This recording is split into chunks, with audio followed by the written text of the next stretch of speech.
মৃত্যুর আগে এক বুক অভিমান বয়ে নিয়ে চলে গেলেন বাংলাদেশের মঞ্চ, টেলিভিশন ও চলচ্চিত্রে একসময় শক্তিশালী উপস্থিতি শামস সুমন।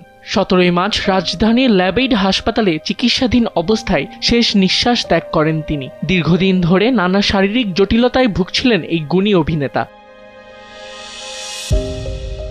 শামস সুমনের শিল্পী জীবনের শিকড় ছিল কণ্ঠ ও মঞ্চে। স্কুল জীবনে রাজশাহী বেতারে অভিনয়ের মাধ্যমে তার যাত্রা শুরু হয়। দীর্ঘদিন রাজশাহী বিশ্ববিদ্যালয়ের শনন আবৃত্তি সংগঠনের সাথে যুক্ত ছিলেন তিনি। আবৃত্তি, রেডিও নাটক, উপস্থাপনা ও সংবাদ পাঠ সব ক্ষেত্রেই তিনি নিজের ভরাট কণ্ঠ আর অভিনয় দক্ষতার স্বাক্ষর রাখেন। এই কণ্ঠই তাকে টেলিভিশনের পর্দায় নিয়ে আসে, যেখানে 90 দশকে তিনি হয়ে ওঠেন পরিচিত ও জনপ্রিয় মুখ।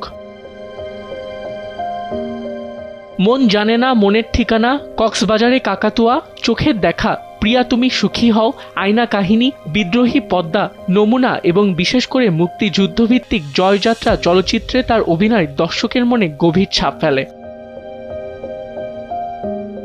তবে ক্যারিয়ারের শেষ দিকে এসে কাজের সুযোগ কমে যায় তার। আক্ষেপ ভরা কণ্ঠে তিনি বলেছিলেন, আমাকে কেউ ডাকে না। অভিনয়ের প্রতি ভালোবাসা অটুট থাকলেও জীবিকার প্রয়োজনে ট্রেডিং ব্যবসা এবং রেডিও ভূমির স্টেশন চিফ হিসেবে দায়িত্ব পালন করেন।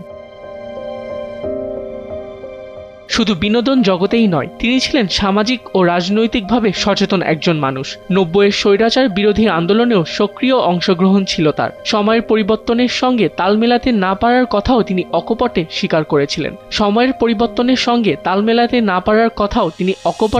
করেছিলেন। ব্যক্তিজীবনে টানাপোড়েন, আর্থিক চাপ ও একাকিত্ব তাকে ধীরে ধীরে ভেঙে দেয়। বিদেশে পরিবার থাকা সত্ত্বেও দেশ ছাড়েননি, মাটির টানেই থেকে গেছেন।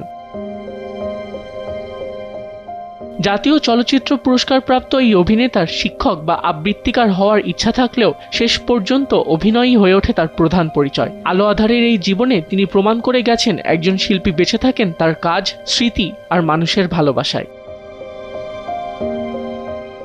আবিদ খান, সময়ের আলো।